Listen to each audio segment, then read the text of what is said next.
અમદાવાદમાં ભારે વરસાદને લઈને એએમસી તંત્ર સજ્જ છે। 147 વોટર લેગિંગ સ્પોટમાં ટીમ એએમસીની નજર રહેશે। ફાયર વિભાગ સહિત કંટ્રોલ રૂમમાં ટીમ કાર્યરત છે। નાગરિકો પેનિક ન થાય એએમસી કમિશનર સતત સૂચના આપી રહ્યા છે। 24 કલાક એએમસીની ટીમ કાર્યરત રહેશે। 2 દિવસ માટે ગાર્ડન અને લેક બંધ રાખવામાં આવશે।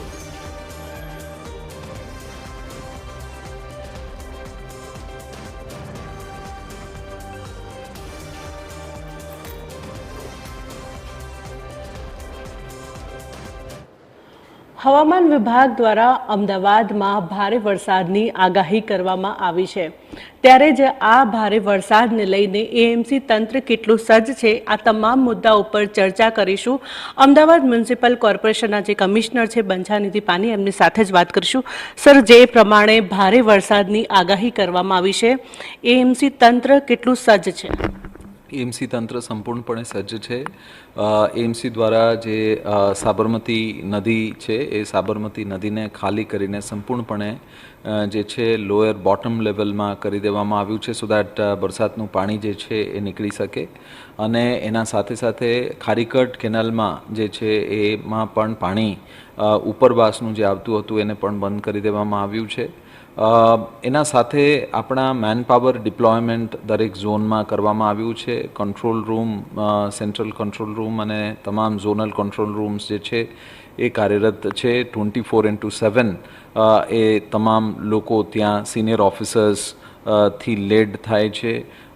આ 2 દિવસ ખૂબ વધારે વરસાદ પડવાનો શક્યતા છે, ખાસ કરીને આજે બપોર પછી પૂર્વ વિસ્તારમાં અને આવતીકાલે તમામ વિસ્તારમાં જે છે ખૂબ વધારે વરસાદ થવાના આગાહીના કારણે તમામ જે ફોર્सेस છે, મેનપાવર છે અને જે ઇક્વિપમેન્ટ છે, સાધન છે, સામગ્રી છે, એ તમામ જે છે સ્ટેન્ડ ટુ કરવામાં આવ્યું છે।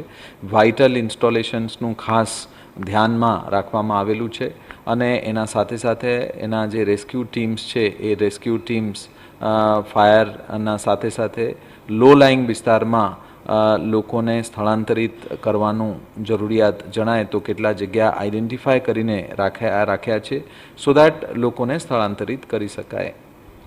બિલકુલથી સર, જે પ્રમાણે વરસાદ પડ્યો હતો, ઘણા બધી જગ્યા ઉપર પાણી પણ ભરાયા હતા।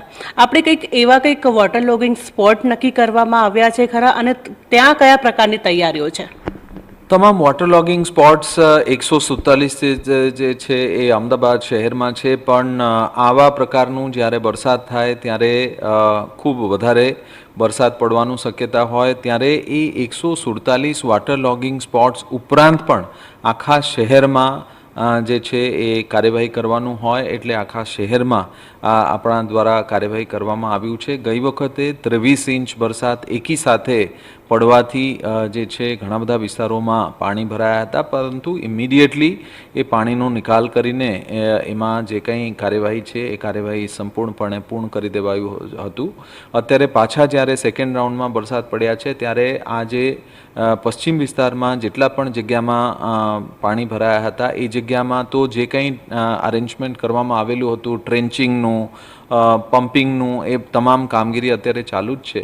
એટલે પૂર્વ વિસ્તારમાં પણ ખારીકટ કેનાલ બનવાથી એમાં જે અલગ અલગ પમ્પિંગ સ્ટેશન છે એ પમ્પિંગ સ્ટેશન્સ તમામ કાર્યરત છે। ત્યાં એ પણ જોવામાં આવી કે જ્યાં ક્રિટિકલ પમ્પિંગ સ્ટેશન છે અને મોટા છે એમાં જનરેટરનું પણ વ્યવસ્થા કરવામાં આવ્યું છે અને એના સાથે સાથે અલગ અલગ વિસ્તારોમાં તમામ જે ઝોનલ ચીફ છે એ લોકોના દ્વારા તમામ જે વોટર લોગિંગ સ્પોટ્સ છે એમાં તો ખાસ વ્યવસ્થા છે, પણ એના સાથે સાથે તમામ જગ્યા ઉપર જે છે એ કાર્યવાહી કરવામાં આવે છે। આપણા જે કમાન્ડ એન્ડ કંટ્રોલ સેન્ટર છે એમાંથી તમામ અંડરપાસીસ હોય, લો લાઇંગ વિસ્તાર હોય એમાં સીસીટીવીથી મોનિટરિંગ કરીને આપોઆપ બંધ થઈ જાય જે અંડરપાસીસના જે ગેટ્સ છે એના માટે પણ વ્યવસ્થા કરવામાં આવ્યું છે। રિવરફ્રન્ટ જે છે એમાં પણ વ્યવસ્થા કરવામાં આવ્યું છે। એટલે સંપૂર્ણપણે આખા શહેરમાં જે તકેદારીના પગલાઓ છે એ પગલાઓ લઈ લેવામાં આવ્યું છે। બીજું સર, નાગરિકોને સાવચેતીને લઈને પણ જે રિવરફ્રન્ટ અને કાંકરિયામાં પણ જે કાર્યક્રમો હતા એ પણ રદ કરવામાં આવ્યા છે। તે કેટલા કાર્યક્રમો હતા અને સાથે જ બીજા જે લેક છે તે પણ 2 દિવસ સુધી બંધ રહેવાના છે। ઘણા બધા લેક્સ કારણ કે અત્યારે ફૂલ ભરેલા છે એટલે એના સાથે સાથે આ જે વરસાદનું આગાહી છે એમાં પાછા વધારે વરસાદ થવાથી લોકોને કોઈ પણ તકલીફ ના થાય એના માટે તમામ લેક્સ જે છે લેક્સ અને લેક્સ ગાર્ડન એ સંપૂર્ણપણે 2 દિવસ માટે બંધ કરવામાં આવ્યું છે અને એના સાથે સાથે અલગ અલગ જગ્યા ઉપર જ્યાં પણ વરસાદના કારણે જરૂરિયાત હોય એ પ્રમાણે સ્કૂલ કોલેજ આંગણવાડી તો રજા રાખવામાં આવ્યું છે પરંતુ લોકોને પણ વિનંતી છે કે જ્યારે એ ટ્રાન્સપોર્ટેશનમાં મોબિલિટીમાં હોય ત્યારે એમનું જે મૂવમેન્ટ હોય એ મૂવમેન્ટ કોર્પોરેશન અને ટ્રાફિક પોલીસના જે એડવાઇઝરીઝ છે એડવાઇઝરીઝ પ્રમાણે જે છે એ વર્તે એ એક વિનંતી છે. પોતાના વ્હીકલ્સ ખાસ કરીને જે ભરેલા એના બેસમેન્ટમાં હોય પાણી જવાનું શક્યતા હોય તો એમાં નહીં રાખીને એ જે છે એ નજીકના ઊંચાણવાળા વિસ્તારમાં રાખે અને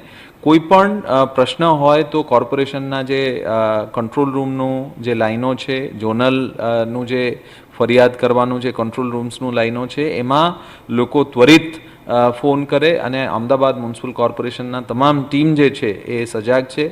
આપણા ફાયરના ટીમ હોય ગાર્ડનના ટીમ હોય ઇસ્ટેટના ટીમ હોય એ તમામ લોકો જે છે એ અત્યારે સજ્જ છે એટલે કોઈ પણ પ્રશ્નને કોર્પોરેશનને જાણ કરીને એનું નિરાકરણ લાવવામાં